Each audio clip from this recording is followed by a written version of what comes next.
안녕하십니까. 수도권 투데이 유석현입니다. 이제 2013년도 얼마 남지 않았습니다. 내일은 2014년 갑오년 첫 해가 시작됩니다. 새해를 맞이하기 위해서 산이나 바닷가를 찾는 분들이 적지 않습니다만은 멀리 갈 필요가 없다고 합니다. 광진구에서 해맞이 축제가 열린다고 하는데요. 김기동 구청장과 함께 자세한 내용 알아보겠습니다. 오늘 부자가족 만들기 시간에는 내년부터 소득공제가 되는 적립식 펀드에 대해서 자세히 알아봅니다. 2부에는 법률 상담이 있습니다. 복잡한 법률 문제 있으신 분들은 서울전화 02-771국의 0945번으로 전화 주시거나 단문 50원, 장문 100원의 이용료 있는 샵 0945로 문자 주시면 됩니다. 법무법인 한별의 조상원 변호사가 상담해 드립니다. 네, 12월 31일 화요일 수도권 투데이 시작합니다.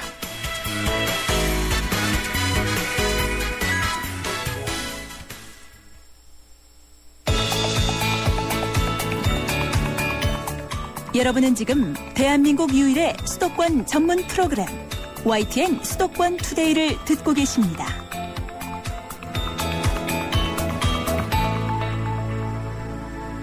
네, 수도권에서 일어나고 있는 크고 작은 일들을 알아보는 투데이 이슈 점검 시간입니다. 이제 2013년 한 해도 몇 시간 남지 않았는데요. 2014년 갑오년 새해를 앞두고 해맞이를 하기 위해서 멀리까지 다녀오시는 분들이 많습니다만은 그리 멀리 가지 않고도 해맞이를 할 수 있다고 합니다. 광진구의 아차산에서 해맞이 축제가 열린다고 하는데요. 김기동 광진구청장과 함께 자세한 얘기 나눠보겠습니다. 안녕하십니까? 안녕하세요. 네. 아차산에서 해맞이 축제를 하는 이유가 특별히 있습니까? 있습니다. 네. 아시지만 우리 서울에는 8개 산이 있습니다. 네. 그 안쪽에 4개 산이 있고 네. 밖에 또 4개 산이 있습니다. 동서남북으로 정확하게 되어 있는데요. 네. 안에는 그러니까 이제 우리 북악산, 네. 인왕산, 네. 동쪽에 낙산, 남쪽에 남산 이렇게 있고요. 네. 그다음에 이제 외산은 북한산, 네. 저 남쪽으로는 관악산, 예. 저 서쪽에는 행주산성이 있는데 덕양산, 예. 그 동쪽에 아차산이 있습니다. 그렇군요. 그래서 아차산이 원래부터 제일 동쪽에 있으니까 예. 이 시민들이 많이 찾는 산이기도 하고 예. 특히 해맞이를 많이 했습니다. 예. 서울의 새가 제일 먼저 뜨는 곳입니다. 그렇군요. 예. 뭐 해가 가장 먼저 뜨는 곳이기도 하지만은 그것 말고도 아차산의 매력이 또 있을 텐데 어떤 매력이 있을까요? 우리 아차산은 이 산이 높질 않습니다. 네. 해발 한 287m라고 되어 있는데요. 네. 그리고 한강과 서울시 전경이 딱 올라가면은 네. 잘 보입니다. 조망이 좋습니다. 네. 그리고 접근로가 아주 좋습니다. 네. 지하철 5호선 아차산역이나 광나루역, 예. 또 지하철 2호선 광변역에서 예. 쉽게 접근할 수 있는 산이기도 하고요. 예. 또 그 산 길이 아주 오르기 편하고 예. 흙길로 돼 있어서 어린이나 노약자들도 쉽게 오를 수 있는 산이고요. 예. 특히 문화체육관광부에서 전국의 그 올레길 예. 선정을 했는데 서울에서 유일하게 우리 아차산 둘레길이 선정이 되어 있는 곳입니다. 그만큼 유명하군요. 예, 그래서 특히 이번에 그 등산로도 정비하고 예. 특히 그 노약자 휠체어도 가고 산모도 갈 수 있는 네. 그런 또 길을 만들어서 좋고요. 예. 또 아차산에서 내려오면은 골목골목에 예. 그린시티 그 스트리트가 있고 예. 또 능동로라는 젊음의 거리가 있고 그렇군요. 또 대학이 많기 때문에 활력이 넘치고 예. 그래서 쭉 그린 녹지축으로 예. 이렇게 산책할 수 있는 길이 연결돼 있고 한강 고수부지 그 긴 길에 거들 수 있고 그렇군요. 그런 곳입니다. 제가 말씀을 듣다 보니까 저도 가고 싶은 생각이 탁 드는데 이 해맞이 축제는 어떻게 오래된 축제입니까? 그게 지금 우리 원래 우리 시민들이 자연스럽게 그 다른 산에 올라가면 나무가 우거져서 해가 사실 안 보입니다. 예. 근데 아차산은 딱 능선만 올라가면은 예. 아무 데서나 해가 보이게 돼 있어서 그렇군요. 시민들이 많이 찾았는데 예. 특히 2000년 밀레니엄 때 예. 그 축제를 우리 구에서 만들어서 시민의 호응도가 좋아서 예. 멀리 안 가고 뭐 동쪽에 동해바다 안 가도 얼마든지 해맞이도 하고 예. 접근하기도 좋고 또 아차산에는 알다시피 바보 온달과 평강공주의 아름다운 예. 전설이 또 있는 곳이기도 하고 예. 또 유물도 많습니다. 그렇군요. 예, 그래서 우리 시민들이 아주 평소 때도 제일 많이 찾는 산인데 예. 특히 해 맞을 때는 우리 서울지방의 해가 7시 47분에 뜨도록 네. 뜬다고 방송되고 있습니다만은 예. 아차산은 46분에 뜹니다. 예. 그래서 제일 먼저 뜨기 때문에 시민들이 예. 와서 그 새 맞이를 제일 잘하고 있습니다. 네. 아차산 해맞이 축제 어떻게 진행이 되는지 좀 설명을 해 주시죠. 바로 내일이죠. 이제 1월 네. 1일 수요일 날 그 오전 7시부터 이제 시민들 맞이 환영 행사도 하고 예. 1시간 동안 벌어지는데 예. 한 올라가는 해맞이 광장이라고 있습니다. 네. 아, 거기서 예정인데 올라가는 도중에 광장. 올라가는 도중에 예. 이제 딱 들어가면은 아차산 입구에 들어가면은 우리 광진의 캐릭터 예. 광희와 진이가 아. 우리 오시는 손님을 아주 한방웃음으로 맞고 예. 희망의 문 속에 서 있습니다. 예. 가다 보면은 이제 또 우리 토요 무대라고 있는데 예. 거기서 이제 소원 북도 울리고 네. 또 그리고 이 소원 이 자기 소원지를 쓸 수 있어가지고 네. 하늘 날리고 아. 그렇고 낙타고개에 가면은 이제 또 중간에 쉼터 같은 데가 있는데 예. 거기서 저쪽에서 올라오는 시민 꼭 우리 서울 시민 아니고 경기도 네. 도민들도 많이 옵니다. 그렇군요. 전국 국민들이. 예. 그래서 내일 거기 오면은 여러 가지 그 퍼포먼스가 있고 예. 또 이제 메인 무대 가면은 아주 내일은 율동이 넘치는 예. 아주 그런 또 행사가 있고 그렇군요. 또 시민들이 와서 신년 메시지를 스스로가 낭독하고 예. 또 우리 구에서도 시민과 함께 신년 희망 예. 이 메시지를 날리고 예. 또 같이 소원을 기는 풍선도 날리고 그렇군요. 그래서 희망찬 새해를 맞이하는 분위기를 같이 느끼고 네. 우리 서울 시민이 화목하고 예. 우리 소원을 비는 그런 아름다운 네. 그 마음들이 연출되는 곳입니다. 이 해맞이 축제 할 때는 서울 시내 각지에서 오겠어요? 아, 사람들이? 물론입니다. 인천 시민도 옵니다. 아, 그렇군요. 뭐 재미있는 행사들도 많이 있습니까? 많이 있죠. 예. 우선 내일 추울지도 모르는데 예. 가다 보면은 이제 너무 걱정 안 하셔도 됩니다. 예. 그 후원자들, 봉사자들 아. 또 기업에서 따뜻한 차도 대접하고 예. 또 시장길을 태우기 위해서 예. 바로 입구에 동이초등학교에서 예. 그 우리은행에서 주관되고 우리 새마을 분여에서 아주 맛있는 떡국을 예. 아무나 오시면은 대접해서 아. 새해 맞는 기분을 한 살 먹는 기분을 같이 느끼는 그러면은 그런 뭐 마당이 해맞이 하러 갈 때 아침을 안 먹고 가도 되겠네요. 뭐 그러셔도 됩니다. 그 몇 시부터 제공이 됩니까? 7시 넘으면은 다 예. 준비됐으니까 아. 못 올라가신 분도 거기서 먹으면 되고 그러면은 뭐 해맞이 구경하러 가면서 특별히 준비할 게 없네요. 먹는 것도 다 있고. 그 대신 내일은 혹시 아침이니까 예. 내일은 다행히 온도가 길이 많이 안 떨어지는데 예. 미끄러울 수가 있으니까 예. 방한복이야 물론 잘 입을 테지만 등산화 신고 스틱도 좀 가지고 가시고 예. 또 우리 마르는 등산객이 많기 때문에 예. 안전에 저희들이 신경을 씁니다마는 네. 아이제는 꼭 좀 가지고 갔으면 좋겠다. 예. 살 얼음이 열면은 위험합니다. 미끄러질 수도 미끄러져서. 있으니까. 예, 아. 그렇게 하고 있습니다. 네. 뭐, 이제, 떡국도 주고, 뭐, 거기 차도 주고, 가는 사람이 장비만 잘 갖추면 하루 해 뜨는 것을 즐겁게 볼 수 있겠죠. 아, 그렇습니다. 그렇게 하고 참고적으로 지하철에서 네. 한 40분 걸리니까 네. 그 생각을 해가지고 예. 해는 한 7시 50분 정도 뜰 걸로 보고 있습니다. 7시 50분이요.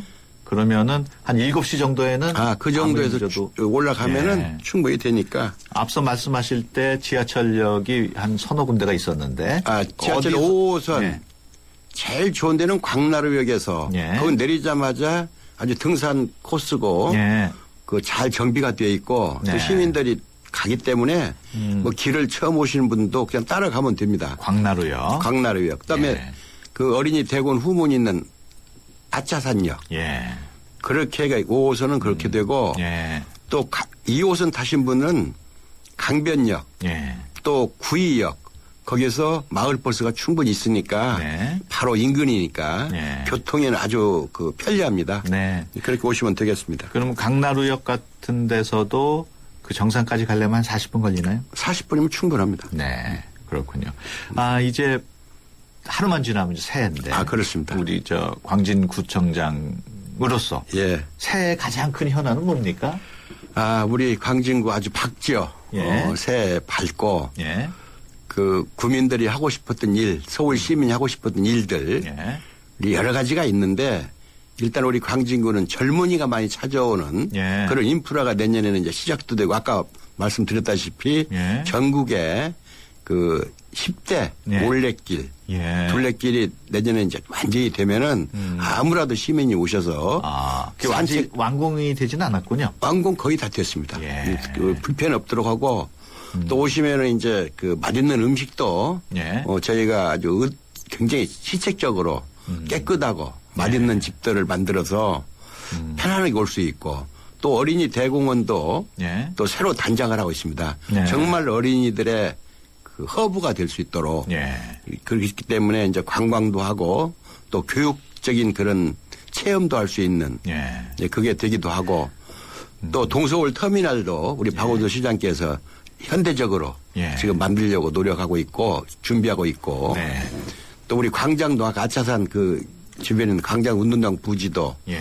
서울의 명소로 이쁘게 단장돼서 젊음과 가족이 같이 어울릴 수 있는 그런 명소가 될 걸로 저는 보고 있습니다. 아차산 둘레길이 10대 둘레길 중에 꼈다 그러니까. 서울에서 유일하게 예, 꼈죠. 저도 그걸 몰랐던 사실인데. 그렇습니까? 어떤 점이 있어가지고 거기 꼈나요? 이렇게 된 것 같아요. 그 우리 아차산 아까 지금 말하는 광나루역에서 예. 아차산을 거쳐서 저쪽으로 넘어가면 용마산에서 망우리까지 가는 또 등산 코스가 있는데 네. 분화보에서 그 역점을 둔 것은 거기서 시작해가지고 저 강동구에 예. 암사 선사 주거지가 있습니다. 그 역사적인 교육장이기도 하고 예. 거기를 거쳐서 이쪽에 송파에 한성목 저 문화 백제문화권 예. 그 올림픽 공원이 있는 곳 거기까지를 아주 걷기도 좋고 역사적인 그 삼국의 역사가 예. 같이 끼어 있는 곳이기 때문에 정해지지 않았나. 좋고 그런데 무엇보다도 아무래도 경치가 좋지 않겠어요? 경치가 최고 좋습니다. 서울에서. 그렇군요. 한강을 내다보면서. 조망이 제일 좋습니다. 예. 끝으로 우리 예. 청취자분들께 한마디 짧게 해주시죠. 예, 감사합니다. YTN 청취자 여러분, 희망찬 가보년 새해가 밝아오고 있습니다. 새해는 어둠을 훤히 펼치는 붉은 해의 뜨거운 기운을 받아서 우리나라 정말 경제도 좀 살아나고 예. 신바람 나는 사회가 되기를 저는 간절히 기원드립니다. 예. 예, 알겠습니다. 지금까지 김기동 광진구청장과 함께했습니다. 오늘 말씀 고맙습니다. 예, 감사합니다. 수고하십시오. 예.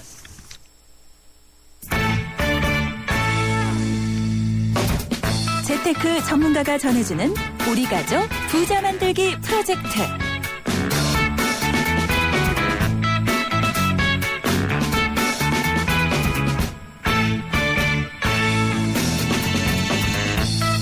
네, 이번 시간은 부자 가족 만들기 시간입니다. 재무와 주식, 세무, 부동산, 상속 등 청취자 여러분들의 사연을 토대로 전문가와 상담을 해봅니다. 재무설계 전문가인 키움 에셋 플래너 김영돈 광화문 지점장 전화로 연결돼 있습니다. 안녕하십니까? 네, 안녕하십니까? 네, 첫 번째 질문입니다. 내년부터 적립식 펀드에 투자하면 소득공제가 된다는 소식을 들었습니다. 월 50만 원씩 펀드에 불입할 예정인데 비과세가 되는 재형저축 펀드하고 소득공제가 되는 펀드 중에 어떤 펀드를 선택하는 것이 좋을까요? 제 연소득은 3,500만 원 정도고 30대 중반의 맞벌이 부부입니다. 이런 내용인데요. 내년부터 그 소득공제 혜택을 주는 장기 세제 혜택 펀드가 출시된다고요? 네네, 그렇습니다. 네. 그 재형저축 펀드 중에 어떤 걸 가입해야 좀 더 혜택이 큰지 고민하는 그런 내용인데 그 우선 올 초부터 시작된 재형저축은 기대와는 달리 가입률이 저조하다면서요? 네, 그렇습니다. 지금 올 초부터 판매된 그 재형저축은요, 네. 그 연배가 좀 있으신 분들의 향수를 자극하면서 좀 기대를 모으면서 부활을 했었는데요. 네. 요즘 계좌 수가 오히려 감소 추세에 있다고 합니다. 네. 가입보다는 좀 해약을 하는 분들이 많다는 얘기인데요. 재형저축의 가장 큰 장점은 비과세 기능입니다. 네. 가입 대상은 총 급여 5천만 원 이하의 근로자 또 종합소득이 3,500만 원 이하인 사업자가 가능하셨고요. 네. 또 2015년까지 가입분에 한해서 이자와 배당소득에 대해서 농어촌 특별세 1.4%만 부담하면 되는 그런 상품입니다. 네. 그런데 이렇게 해약이 좀 늘어나고 있는 이유는요. 은행의 재형저축 상품의 경우에는 금리의 메리트가 없는 이유가 첫 번째입니다. 네. 4%대 고금리는 이제 3년 정도만 해당이 되고요. 네. 나머지 4년은 변동금리를 적용하다 보니까 네. 금리에 대한 매력을 크게 느끼지 못하고 있습니다. 그렇군요. 예, 7월부터 뭐 3.5%의 고정금리 저축이 출시됐긴 했지만 네. 이 역시도 우리 고객들의 기대금리 수준에는 미치지 못했습니다. 네. 이렇게 낮은 금리에 7년이나 묶어놔야 온전하게 비과세 혜택을 받을 수 있기 때문에 네. 이런 가입 기간에 대한 거부감도 저조한 원인이라고 볼 수 있습니다. 네. 지금 문의 주신 분의 경우에는 그 재형저축 펀드랑 지금 고민하고 계신데요. 그렇죠. 재형저축 펀드의 경우에도 시작의 불확실성과 또 예. 고객의 안정 성향 때문에 그 펀드 유치에는 좀 실패한 그런 상황입니다. 예, 그렇군요. 올해 초부터 시작된 그 세제 혜택이 있는 재형저축 이미 판매가 됐죠? 네네. 지금도 판매가 되고 있지만 지금 네. 앞서 말씀드린 그런 금리에 대한 메리트와 네. 또 시장에 대한 불확실성 때문에 네. 지금은 지금 계좌 수가 많이 줄고 있는 그런 상황입니다. 그렇군요. 그러면 비과세 혜택이 있는데도 재형저축의 해약이 늘어나는 이유에 대해서 이제 쭉 설명을 해주셨고, 내년 상반기에 선을 보인다는 장기세제 혜택 펀드 어떤 펀드인지 좀 설명을 해주시죠. 네, 일단 젊은 층과 또 중산층의 저축을 좀 독려하기 위해서 만든 방안인데요. 예. 주식의 40% 이상 투자하는 장기 펀드에 대해서 소득공제를 해주는 것이 특징입니다. 예. 총급여 5천만 원 이하의 근로자가 주식형 펀드에 5년 이상 가입할 경우에 소득공제 혜택을 볼 수가 있는데요. 예. 재형저축이 비과세라면은 예. 이 장기세제 혜택 펀드 같은 경우에는 소득공제를 받을 수 있는 차이점이 있습니다. 네. 소득공제 한도는 납입액의 40% 또 연 240만 원 한도로 받을 수 있고요. 연간 납입 한도는 600만 원입니다. 예. 소득공제 혜택을 볼 수 있는 기간이 10년까지 상당히 긴데요. 네. 이 상품도 5년 이내에 해지할 경우에는 추징세액이 부과될 수 있기 때문에 장기로 저축 목적을 세우시는 분들한테 적합한 상품입니다. 그렇군요. 그렇다면 문의 주신 분의 경우처럼 소득공제 혜택을 보는 펀드가 나을지 아니면은 비과세 혜택이 있는 재형저축 펀드가 나을지 어떻습니까? 일단 한번 예를 들어 보겠습니다. 동일한 연봉의 한 5천만 원 근로소득자가 투자 수익률은 제외하고요. 예.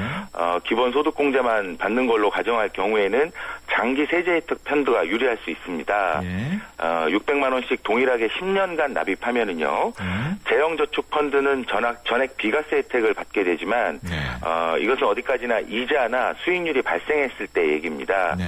하지만 장기 세제 혜택 펀드의 경우에는 수익률하고 관계없이 매년 240만 원씩 소득공제를 받을 수가 있습니다. 네. 즉 불입금액 600만 원은 그냥 둬도요. 네. 펀드 투자 수익률 외에 기본적으로 소득공제를 받을 수 있는 부분은 수익률이라고 볼 수 있겠습니다. 네. 따라서 문의 주신 분의 경우에는 5년 이상 만약에 투자가 가능하시다고 하면은 네.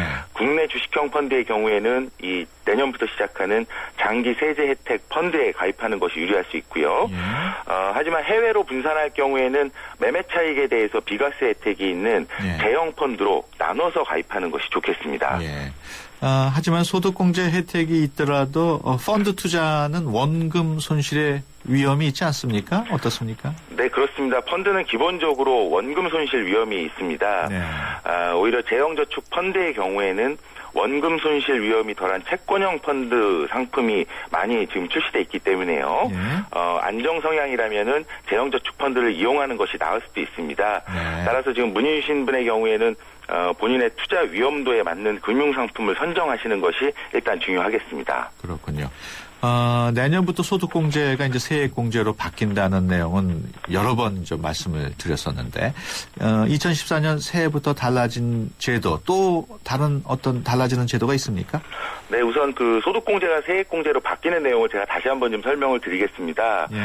우선은 내년에 근로소득공제가 축소가 되고요. 네. 또 인적공제 항목 중에 다자녀와 관련된 항목이 통합이 됩니다. 그렇군요. 그리고 의료비와 또 교육비, 또 보장성 보험료, 또 연금저축에 대한 소득공제를 세액공제 형태로 바뀌게 됩니다. 네. 소득공제는 인적공제와 또 특별공제, 기타 공제를 하고 난 후에 누진세인 소득세를 곱하는 방식이기 때문에요. 네. 소득공제를 많이 할수록 세율은 떨어지게 되는 방식이었습니다. 네. 하지만 세액공제 방식은 누진세율을 적용해서 산출한 세액에서 세금을 나중에 빼주는 방식이다 보니까 소득공제 방식이 좀 더 유리한 방식이었다고 볼 수 있습니다. 네. 이렇게 소득공제에서 세액공제로 변경하게 되면은요, 세금 부담이 다소 좀 늘어나는 분들이 많게 되기 때문에 네. 내년에 연말정산에 한 푼이라도 더 돌려받기 위해서는 소득공제가 가능한 금융상품을 좀 필수로 가입하실 네. 필요가 있습니다. 그렇군요. 그리고 또 내년에 바뀌는 제도를 몇 가지 좀 살펴보면은요. 베이비 부머 세대의 그 은퇴에 대비해서 네. 주택연금 가입 대상이 좀 확대가 됩니다. 네. 기존 가입 대상에서 제외됐던 복합 용도 주택 보유자하고요. 네. 다주택자도 가입 대상에 포함될 예정이고 네. 또 현재 주택 가격의 2% 수준인 초기 보증료도 인하할 그런 예정입니다. 네.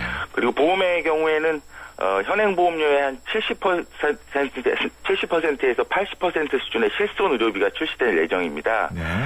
가입 연령은 지금 현재 최대 65세까지인데요. 예. 이 부분이 75세까지 확대되고 예. 보험료는 한 70%에서 80% 수준으로 저렴하게 책정될 예정입니다. 그렇군요. 그리고 마지막으로 또 간병이나 치매 또 그 호스피스 등 그 종합 노후 건강 관리 현물 서비스를 제공하는 이런 특화 보험도 내년에 네. 출시될 예정입니다. 아, 그렇군요. 네, 지금까지 키움 에셋 플래너의 김영돈 광화문 지점장이었습니다. 오늘 말씀 고맙습니다. 네, 고맙습니다. 나랑 결혼해줄래?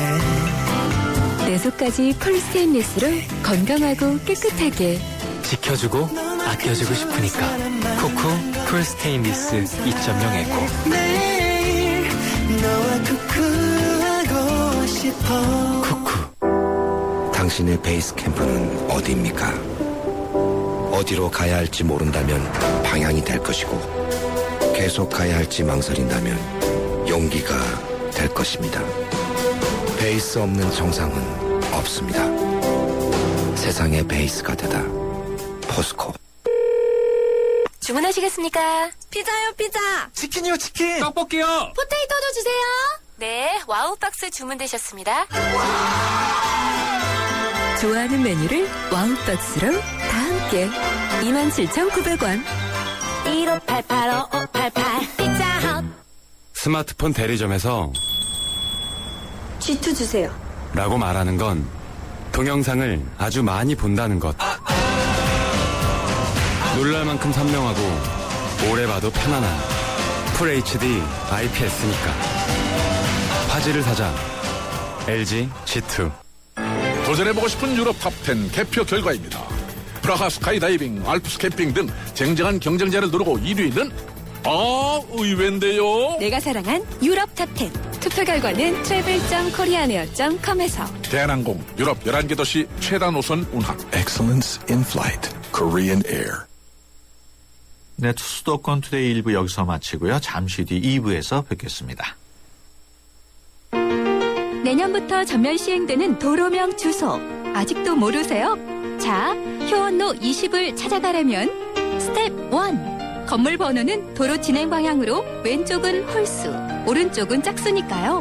효원로 20은 효원로 시작점에서 진행 방향으로 오른쪽 건물이 맞겠죠.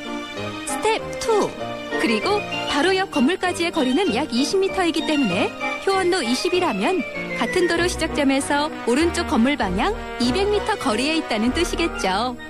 알면 편리한 도로명 주소. 이제부터 생활화하세요. 이 캠페인은 세계 속의 경기도와 함께합니다. 2013 YTN 연중기획 화합과 소통 함께 가는 대한민국. 시인 민용태 고려대 명예교수입니다. 전부 아침마다 7시가 되면 어김없이 산에 오릅니다. 거기 많은 친구들이 기다리고 있으니까요.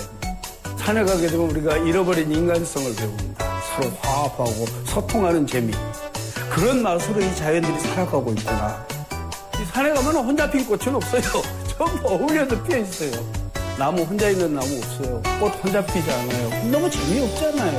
혼자 핀 꽃은 얼마나 쓸쓸해봐요. 그죠? 그런 것 속에서 이 우주 속에 혹은 이 자연 속에 아니면 이런 아름다운 나라에 사는 그런 즐거움을 맛보시면 2013 YTN 연중기회 화합과 소통 함께 가는 대한민국 YTN 라디오가 함께합니다.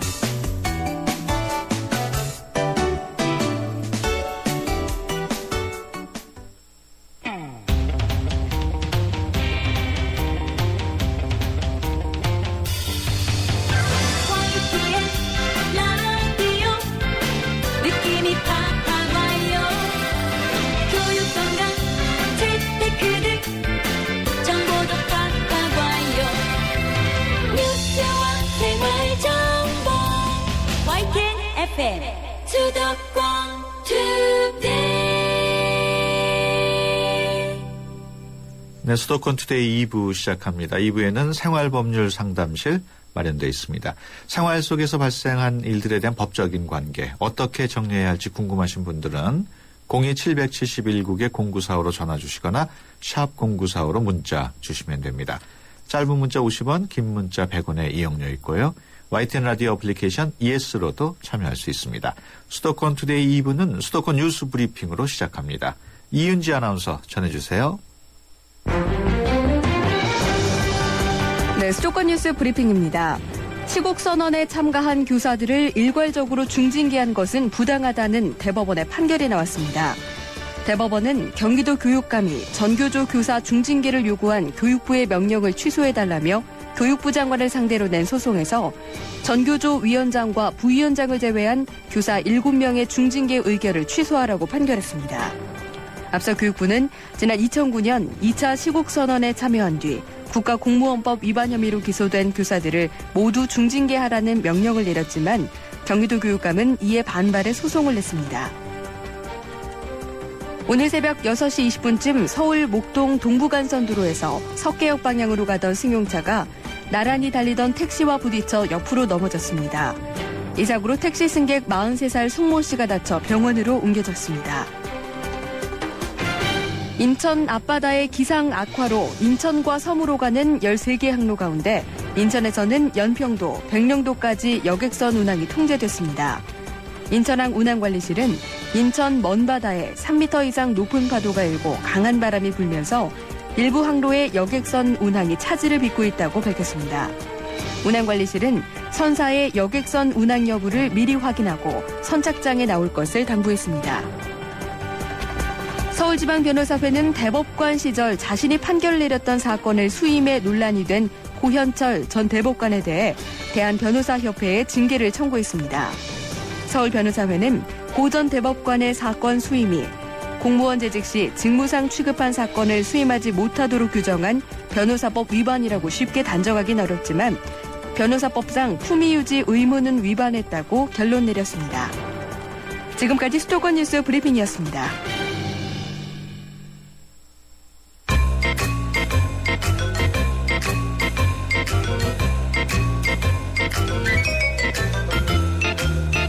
더불어 모두가 행복한 사회를 꿈꾸며 여러분의 법에 관한 모든 궁금증을 해결해드립니다. 수도권 투데이 생활법률 상담실 조상원 변호사님. 네, 조상원 변호사입니다. 네, 매주 화요일에는 생활법률 상담실을 통해서 여러분의 법률 고민을 해결해드립니다. 그냥 넘어가기 억울한 사연들 보내주시면은 조상원 변호사께서 답변을 해주십니다. 짧은 문자 50원, 긴 문자 100원의 유료 문자 샵 0945번으로 법률 상담 신청합니다 라고 적어서 보내주시면 되고요. 전화 02-771국에 0945로 주셔서 성함과 전화번호 남기셔도 됩니다. 조 변호사님 안녕하세요. 네, 안녕하세요. 네, 첫 번째 사연 소개해 드리겠습니다. 1351번으로 들어온 내용인데요. 유통회사에 다니고 있습니다. 지난 5월 한 달 동안 한 제조 도소매 업체에 4번 납품했는데 아직 800만 원을 회수하지 못했습니다. 지난 11월에 상환 계획서를 보내서 언제까지 상환하겠다고 이메일을 보내왔더라고요.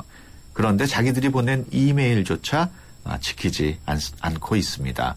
여러 번 전화도 하고 직접 찾아가기도 했는데 아직도 상환이 되지 않고 있습니다. 이런 경우에 공정거래위원회에 하도급 대금 관련 민원 신고가 가능할까요? 민형사 재판은 어떻게 진행을 하면 될까요? 시간은 또 얼마나 걸릴지 궁금합니다. 대금을 회수할 수 있는 가장 좋은 방법은 뭘까요? 이런 질문을 해오셨는데 먼저 이렇게 상대 업체에서 일방적으로 상환 계획서 같은 거를 보내오는 것도 괜찮습니까? 가능한 얘기인가요? 예, 원칙적으로는 이제 계약을 체결할 당시에 그러한 대금을 언제 지급하겠다라는 것이 정해지는데 예. 그 대금 그 약속을 지키지 않으면 사실 채권자 입장에서는 그 연체하는 채무자에게 이제 집행을 해야 되는 거죠. 그렇죠. 근데 이제 채무자 입장에서 일방적으로 향후에 이런 식으로 돈을 갚겠다라고 계획서를 보내오게 되면 사실 그 채권자가 그거 무시하고 그냥 바로 집행을 들어가면 집행을 할 수도 있습니다. 그런데 이제 채무자가 알아서 주겠다라고 하는 경우에는 그냥 한번 기다려보는 그런 경우도 있는 것이죠. 예. 그렇게 상환 계획서까지도 보내오면서도 그걸 지키지 않고 있는 상황인데 네네. 이런 경우에 공정거래위원회 그 민원 신고가 가능합니까? 예, 뭐 민원 신고는 언제든지 가능을 하신 거고요. 근데 종국적으로 민원 신고만으로 어떠한 그 강제력이 발생하는 것은 아닙니다. 그렇죠. 예. 결국은 소송을 해야 되는 건가요? 어떻습니까? 그렇죠. 그러니까 그런 상환 계획서를 보내왔지만 그거에 따라서 또 지급이 안 이루어지고 있다면은 채권자 입장에서는 뭐 지급 명령이나 아니면 또 가압류나 이런 법적 절차를 통해서 대금을 회수하실 수밖에 없을 것 같습니다. 네. 그 민사하고 형사 양쪽 다 진행을 해야 되나요? 민사는 기본적으로 가능하신 거고요. 형사는 만약에 그 상대 업체가 처음부터 돈을 줄 생각도 없으면서 단순히 물건만 받으려고 그런 식으로 속이고 나서 한 거라면 그런 것들이 입증이 된다면 형사적으로 고소나 고발도 가능하신데요. 근데 그런 경우는 좀 흔치 않기 때문에 민사 쪽으로 해서 대금을 받으셔야 될 것 같습니다. 그럼 지금 이렇게 물어오신 분의 경우에는 돈을 받으려면 어떤 방법이 가장 좋은 방법일까요? 예, 결국 돈을 받기 위해서는 민사 절차를 밟으셔야 되는데요. 소송을 들어가기 전에 그 채무자 명의로 되어 있는 재산에 어떤 부동산 가압류라든가 동산 가압류 아니면 또 뭐 채권 가압류나 이런 보전 절차를 밟으시고 지급 명령 절차를 밟으시는 것이 가장 좀 효과적이라고 할 수가 있겠습니다. 네, 그렇군요. 다음 사연 소개해드리겠습니다. 3573번 들어온 내용인데요. 택시 기사입니다. 밤 12시쯤에 편도 2차로에서 좌회전하다가 반대 방향에서 달려온 오토바이 배달용차와 사고가 났습니다. 오토바이 배달용차가 라이트를 끄고 와서 사고가 났고 오토바이 운전자는 전치 12주가 나왔습니다. 경찰에서는 중과실이 아니라고 해서 4만 원짜리 스티커를 발급받았는데 합의가 안 되었다고 검찰로 넘어갔다고 합니다. 개인 합의를 따로 해야 하나요? 이런 질문인데요. 먼저 이 밤중에 라이트를 끄고 오토바이를 운전했다는데 이런 경우에는 굉장히 위험할 텐데 이런 경우에 법적인 규제는 없습니까? 예, 그 한밤중에 라이트를 끄고 운전을 한다라는 것은 그 앞에 가는 차뿐만 아니라 이렇게 상대방 이렇게 교차하는 차 사이에서 상당히 위험하기 때문에 이런 경우에 사고가 발생을 하게 되면 그 라이트가 꺼져 있는 차량 쪽에 과실이 상당히 높아지게 됩니다.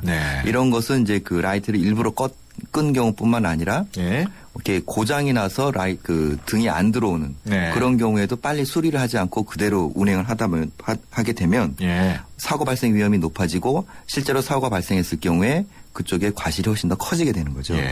이번 그 사연에서도 라이트를 꺼놓은 게 사고 원인이 될 수도 있다고 볼 수 있겠죠?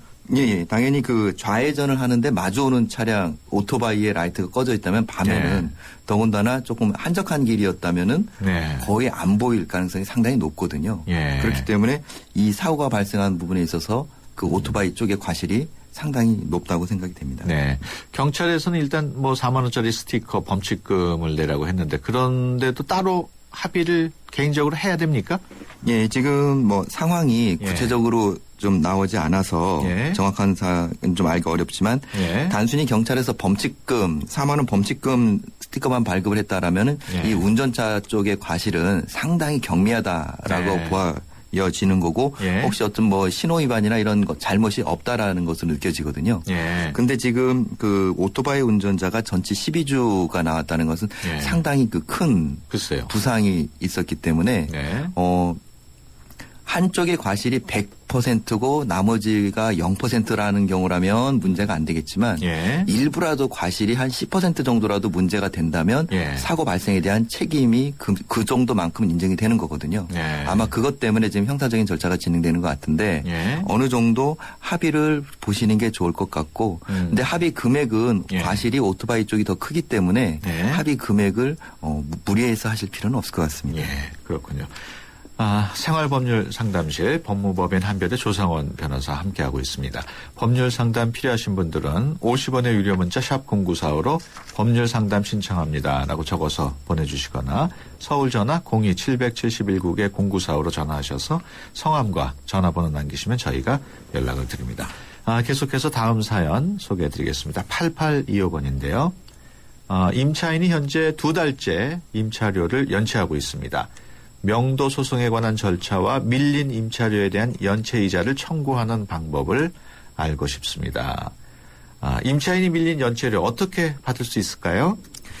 예, 이제 월 차임을 밀리게 되면 예. 임대인 입장에서는 최종적으로 그 임대차 계약을 해지하고 임차인을 내보낼 때 예. 반환해야 하는 그 보증금에서 예. 그동안 밀린 차임을 공제하고 반환을 해주면 됩니다. 예. 그렇기 때문에 일단 보증금이 있는 상황이라면 예. 그 월 차임이 그 보증금에 해당하는 될 때까지는 좀 시간을 좀 여유가 있다고 하실 수가 있긴 하겠는데요. 예. 근데 임차인이 스스로 나가지 않게 되면 결국 명도 소송을 해야 되는데 네. 이 명도 소송하는 기간이 좀 상당히 오래 걸립니다. 그렇군요. 예, 그래서 어느 경우에는 한 1년 가까이 걸리는 경우도 있는데요. 네. 보통 임차인 같은 경우는 명도 소송이 진행이 되면 아예 이제 차임을 계속해서 안 내거든요. 네. 근데 1년 정도 소송이 걸리게 되면 1년 동안 차임이 밀리는 것이 그렇죠. 되는데 그 1년 동안의 차임이 보증금보다 많아 버리게 되면 예. 보증금으로 공제하고도 더 받아야 되는 게 남아서 그렇죠. 별도 또 소송을 하셔야 되는 그런 문제가 발생을 하는 거죠. 그 연체이자도 받을 수 있습니까? 그 연체한 차임에 대한 예. 또 연체 이자를 또 받으실 수도 있는데요. 예. 그렇게 이제 원칙적으로 그런 연체 이자를 계약서에 약정을 하기도 하고 예. 약정이 없더라도 이제 민사상 그 연 5% 이자를 청구하실 수가 있는데 예. 되게 실무적으로는 소송을 하면서 그 연체한 차임에 대한 이자를 별도로 청구하는 경우는 사실 좀 드뭅니다. 네, 예. 그렇군요. 계속해서 다음 사연 소개해 드리겠습니다. 5255번인데요. 우리 애가 독서실을 한 달 끊었는데 마지막 며칠 전에 사고가 나서 짐을 못 빼고 30일이 지났습니다. 이제 퇴원을 해서 짐을 찾으러 갔더니 독서실에서 짐을 다 버렸다고 합니다. 저희는 연락을 받지 못했는데 독서실 쪽에서는 우리 집에 전화를 여러 번 했다고 합니다. 애 병원 때문에 저까지 집을 비우는 바람에 집에 사람이 없어서 연락을 못 받았나 봅니다. 이런 경우에 애가 독서실에 맡겼던 짐 보상을 받을 수 있습니까? 이런 내용인데요. 네. 하여튼 민원인의 사정이 있어가지고 짐을 빼지 못한 건데 이런 짐 같은 경우에 독서실에서는 언제까지 맡아둬야 되나요? 일반적으로 그런 경우에는 이제 독서실에서는 좀 난감할 수가 있는데요. 네. 그렇다고 해서 이거를 함부로 그냥 버려버리게 되면 네. 그건 또 나중에 또 문제가 이런 식으로 발생할 수가 있습니다. 네. 그래서 뭐 꼭 그 자리에 놓지는 않더라도 네.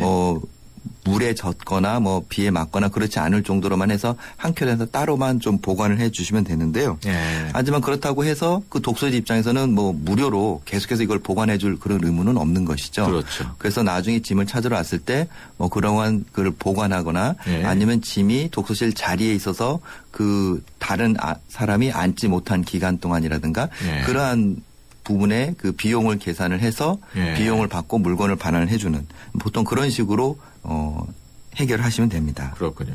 짐을 빼지 못한 상태에서 이제 30일이나 지났는데 이런 경우에 보상받을 수 있습니까? 그러니까는 그 짐 소유자는 그 부분에 대한 보상을 청구를 할 수는 있을 것 같습니다. 네. 그러니까는 본인의 집을 다른 사람이 임의적으로 버렸다라는 것은 이제 손괴를 했다라는 부분이 되기 때문에 예. 그 부분에 대해서 보상을 청구할 수는 있지만 실질적으로 어떤 물건들이 있었는지 네. 그 물건들의 한마디로 가치가 어떻게 되는지 이런 부분이 또 해결이 돼야 되는 거고요. 그렇죠. 반대로 독서실 주인 입장에서는 그거를 보관한 그 보관료 상당의 어떤 또 청구를 할 거기 때문에 예, 그 크지 않은 물건에 대해서 양측이 예. 좀 분쟁이 될 가능성이 예. 높은 거죠. 네, 그렇군요. 다음 사연입니다. 8425번인데요. 사무실을 임대하려고 합니다. 계약을 하고자 하는데 근저당 설정이 돼 있더라고요.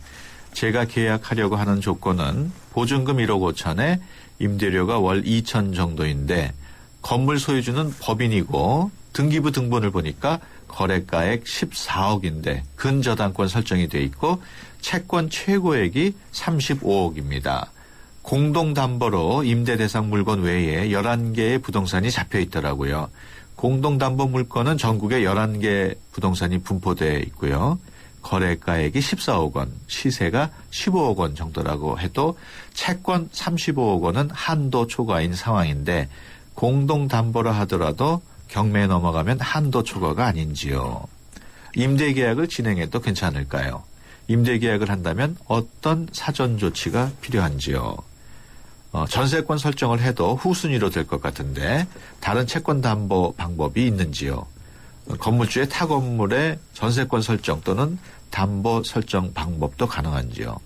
여러 가지를 물어오셨는데 네네. 먼저 공동담보가 뭔지 좀 설명을 해 주실까요? 예, 일단 담보라는 것은 채권자가 채무자로부터 어떠한 그 대금을 환수하는 것을 담보하기 위해서 네. 채무자의 다른 재산에 한마디로 이렇게 그 설정을 해놓는 것이죠. 네. 그래서 직접 현금을 갚지 못했을 경우엔 그 담보된 그 목적물을 처분을 해서 현금화시키는 방법인데요. 그렇죠. 어느 부동산 하나 가지고 이 채권 전부를 담보하기가 어려운 경우에는 네. 그 채무자의 여러 부동산을 한꺼번에 담보를 설정할 수가 있습니다. 그러니까 이런 경우에는 방금 요 상담자분 말씀해 주신 것처럼 전국의 11개 부동산에 전체에 다 담보를 설정하게 되면 이런 경우가 이제 공동담보가 되는 것이죠. 그러면 이분의 경우에 경매 넘어가면 한도 초과가 되는 건가요? 예, 지금 공동담보가 되면 조금 이 후순위 권리자에게는 좀 복잡한 문제가 생기는데요. 네. 부동산 11개 전체의 시가가 이 채권 최고액 35억을 넘더라도 지금 이 전세로 들어가려고 하는 건물이 먼저 그거 하나만 다른 이유로 경매가 진행이 되면 그 채권자는 35억 전체에 대해서 들어올 수가 있습니다. 네. 그렇게 되면 이 후순위자는 이 건물에 대해서 전혀 보증금에 대한 담보 역할을 못 하게 되는 거죠. 네. 만약에 이제 이렇게 해서 전혀 못 받게 되면 그 공동담보권자의 다른 부동산에 후순위로 들어가게 되는데 여러 가지 복잡한 문제가 생깁니다. 그렇기 때문에 이런 경우에는 웬만하면 좀 다른 사무실을 알아보시는 것이 나을 것 같습니다. 그럼 뭐 어떤 사전 조치 같은 것도 필요 없겠네요. 어떻습니까? 만약에 지금 뭐 입지 조건이나 뭐 다른 것들이 너무 딱 좋아서 이 사무실에 꼭 들어가셔야 한다면 최대한 그 보증금 비율을 낮추시고 그리고 그다음에 월세를 쪽으로 해서 나중에 문제가 발생하더라도 보증금의 손해가 적게끔 하는 것이 좀 나을 것 같습니다. 앞서 그 건물주의 다른 건물의 전세권을 설정하는 것도 언급을 하셨습니다만 그 부분도 그렇게 큰 도움은 안 되겠네요. 만약에 다른 부동산에 아주 시가가 훨씬 큰 35억이 훨씬 나가는 그런 정말 든든한 부동산이 다른 게 하나 있다면 그 부동산의 후순위로 어떠한 근저당권이나 전세권을 설정해 주시면 사실 그런 정도는 담보가 될 가능성이 있습니다. 네, 그렇군요. 네, 지금까지 생활법률상담실 법무법인 한별의 조상원 변호사와 함께했습니다. 오늘 말씀 고맙습니다. 네, 고맙습니다. 주문하시겠습니까? 피자요, 피자. 치킨이요, 치킨. 떡볶이요. 포테이토도 주세요. 네, 와우박스 주문되셨습니다. 좋아하는 메뉴를 와우박스로 다 함께 27,900원. 1588-5588 피자헛. 내리 쉐비. 크리스마스 페스티벌 12월에 쉐보레 구입 시 최대 120만원 할인. 추첨 후 1등에겐 500만원 여행 상품권 증정. 스파크 크루즈 디젤 구입 시 최대 3년 무이자 할부. 크리스마스처럼 풍성한 12월 혜택을 지금 바로 만나보세요. 12월 31일까지 홈페이지 참조. 일부 차종 제외. Chevrolet, find new roads. 스마트폰 대리점에서 G2 주세요. 라고 말하는 것. 카메라를 볼 줄 안다는 것. 손이 떨려도 빛이 어두워도 뚜렷하게 찍히는 OIS 카메라니까. 카메라를 사자. LG G2. 누군가는 자신감을, 누군가는 낭만을, 누군가는 청춘을 찾기 위해 떠납니다. 당신은 무엇을 찾기 위해 떠나십니까? 2014년 1월 아시아나와 여러분이 함께 만드는 새로운 여행 이야기가 시작됩니다. 아름다운 사람들 아시아나 항공. 당신의 베이스 캠프는 어디입니까? 어디로 가야 할지 모른다면 방향이 될 것이고 계속 가야 할지 망설인다면 용기가 될 것입니다. 베이스 없는 정상은 없습니다. 세상의 베이스가 되다. 포스코. 안녕하세요. 차인표입니다. 제게 아이가 없었다면 지금의 금융에 만족했을지 모릅니다. 한 명의 부자보다 100명이 잘 사는 부자 동네를 키우는 금융. 우리 동네에 먼저 투자하는 금융. 앞으로의 금융은 신협이었으면 좋겠습니다. 앞으로의 금융, 신협. 네, 수도권 투데이 오늘 순서 여기서 마치고요. 새해에 인사드리겠습니다. 한 해 마무리 잘 하시고 새해에는 꿈꾸는 모든 것들이 이루어지기를 바랍니다. 지금까지 프로듀서 박준범, 기술감독 백은지, 구성작가 최유미, 진행의 유석현이었습니다. 함께해 주신 여러분 고맙습니다.